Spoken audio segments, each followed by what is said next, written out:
क्या 2025 तबाही का साल है? क्या 2025 बर्बादी का साल है? हर सुबह अखबार खोलो तो बस बर्बादी और तबाही की खबरें हैं। टीवी देखो तो बर्बादी और तबाही के वीडियोस दिखाई पड़ते हैं। हर रात सोने से पहले इस बात का डर होता है कि पता नहीं सुबह भगवान कौन सी आपदा आ जाए। पंजाब डूब रहा है, अफगानिस्तान कांप रहा है, सूडान में मलबा बरस रहा है, हिमाचल बह रहा है, गुड़गांव तैर रहा है और माता वैष्णो देवी का धाम, वहां तो आस्था भी मलबों में। अब इन सारी तस्वीरों को देखने के बाद सवाल उठता है कि लोग जाएं तो जाएं कहां? कुंभ नहाने गए तो वहां भगदड़ में मर गए, रेलवे लाइन पर पहुंचे तो कुचल गए, मैच का जश्न मना रहे थे तो हादसों में उलझ गए, प्लेन पर चढ़े तो आसमान में जलकर स्वाहा हो गए, घर में बैठे उत्तराखंड में तो दीवारें ढह गईं और भगवान के दर पर पहुंचे तो वहां भी मौत पीछा नहीं छोड़ी। प्रकृति 2025 में तू कितने इम्तिहान लेगी? प्रकृति तू तो मां है हमारी, जीवनदायिनी। तेरा हर रूप, हरी भरी वादियां, उफनती नदियां, शांत पहाड़ जो सुकून देते थे। लेकिन 2025 में ये रौद्र क्यों, ये क्रोध क्यों, ये तबाही क्यों, ये सजा क्यों, ये बेरहम कहर क्यों?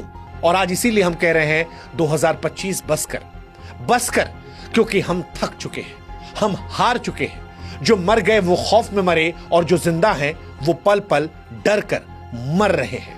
सवाल जिस भगवान से हम पूछते हैं, अगर उस भगवान के दर पर भी घटनाएं हो जाएं तो क्या करें?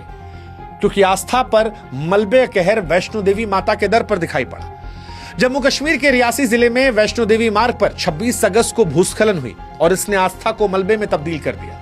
अर्धकुंवारी के पास इंद्रप्रस्थ भोजनालय के पास भारी बारिश चलते पहाड़ से मलबा पत्थर गिरा। उस समय सैकड़ों श्रद्धालु जय माता दी करते हुए माता वैष्णो देवी के धाम जा रहे थे, लेकिन अचानक से इस हमले में 34 लोगों की मौत हो गई। 18 महिलाएं थीं, 20 से ज्यादा लोग घायल हैं, कई मलबे में फंसे हो सकते हैं, परिवार के परिवार खत्म हो गए। एक प्रत्यक्षदर्शी ने कहा कि मैं दर्शन करके लौट रहा था, लोग चिल्ला रहे थे, मैंने देखा पहाड़ से बड़े बड़े पत्थर गिर रहे थे, मैं तो बच गया लेकिन मेरे पीछे कई लोग मलबे में दब गए। यह हादसा नहीं बल्कि लाखों श्रद्धालुओं के लिए सदमा है जो आस्था के साथ मां के दर्शन करने आते हैं। मृतकों में उत्तर प्रदेश, राजस्थान, पंजाब, दिल्ली, महाराष्ट्र के कई लोग शामिल थे। जम्मू कश्मीर में रिकॉर्ड बारिश हो रही है, 380 मीटर बारिश जो 1910 के बाद सबसे ज्यादा थी। नदियों को तूफान मिला दिया। झेलम, तवी, चिनाब नदियां आज खतरे के निशान के ऊपर बह रही हैं। जम्मू कटरा हाईवे बंद है, 58 ट्रेनें रद्द हैं, कई पुल बह गए हैं, वैष्णो देवी की यात्रा स्थगित कर दी गई है और श्रद्धालु जम्मू रेलवे स्टेशन पर फंसे हुए हैं। एक यात्री ने कहा, हम 2 दिन से कटरा में फंसे थे, हमसे कहा गया जम्मू से ट्रेन मिलेगी, लेकिन कोई साधन नहीं है। जो बचे हैं वो घर कैसे लौटे, उन्हें ये तक पता नहीं है। पंजाब भारत का वो प्रदेश है जिसे अन्न का भंडार वाला प्रदेश कहते हैं, लेकिन आज पंजाब पानी के सैलाब में डूबा हुआ है। सतलुज से लेकर ब्यास और रावी नदियां उफान पर हैं। अगस्त सितंबर 2025 में भारी बारिश और भागड़ा, पौंग और रणजीत सागर डैम से छोड़े गए पानी ने तबाही मचा कर रख दी है। गुरदासपुर से लेकर कपूरथला, फिरोजपुर, होशियारपुर, तरनतारन और फजिल्का जैसे जिले सबसे ज्यादा प्रभावित हैं।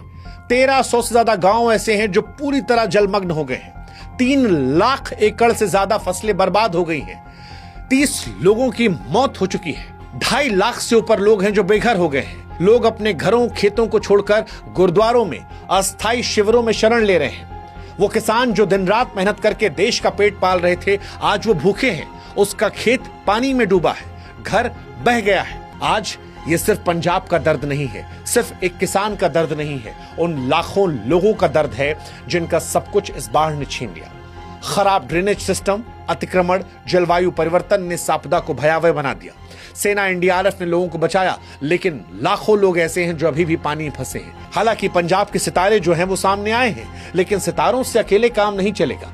प्रकृति को भी अपना रौद्र रूप दिखाना बंद करना होगा, सरकारों को ध्यान बढ़ाना होगा, मीडिया को इसे दिन रात दिखाना होगा, तब जाकर पंजाब के लोगों की सही मदद हो पाएगी।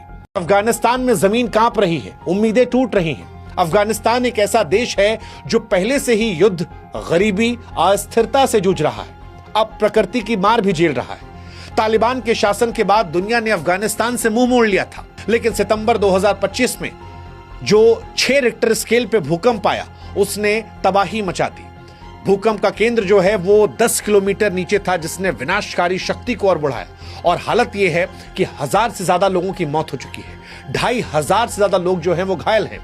दुनिया के बाकी किसी देश में अगर इतनी बड़ी आपदा त्रासदी आए तो दुनिया मदद के लिए सामने आती है, लेकिन इस बार कहानी अफगानिस्तान की है, इसलिए मदद उस बड़ी संख्या में नहीं आई।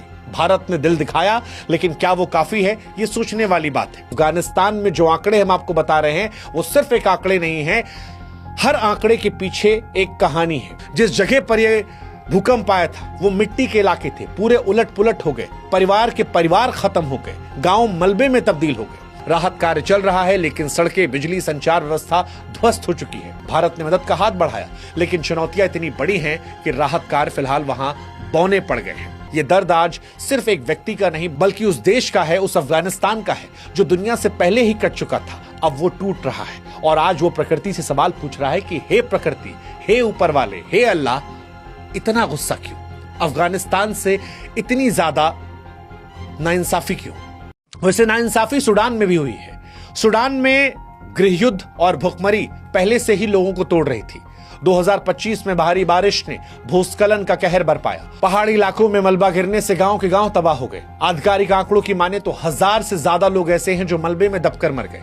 एक गांव पूरा का पूरा तबाह हो गया। उस गांव में सिर्फ एक व्यक्ति जिंदा बचा। आप सोचिए, एक ऐसा गांव जहां हजारों सैकड़ों लोग थे, हंसते खेलते बच्चे, मेहनत करते किसान, उम्मीदों से भरे परिवार, लेकिन पल भर में सूडान में सब खत्म हो गया। तस्वीरें ऐसी हैं कि कलेजा मुंह को आ जाए।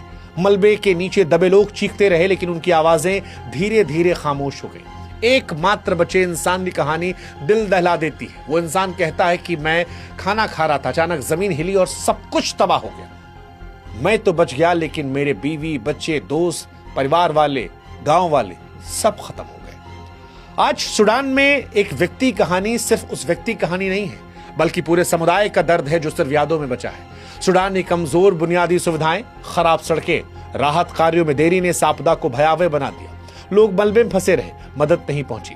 जलवायु परिवर्तन, अवैध खनन ने पहाड़ों को कमजोर किया, जिससे भूस्खलन की तीव्रता बढ़ी। और सवाल यही कि प्रकृति इतनी बेरहमी क्यों?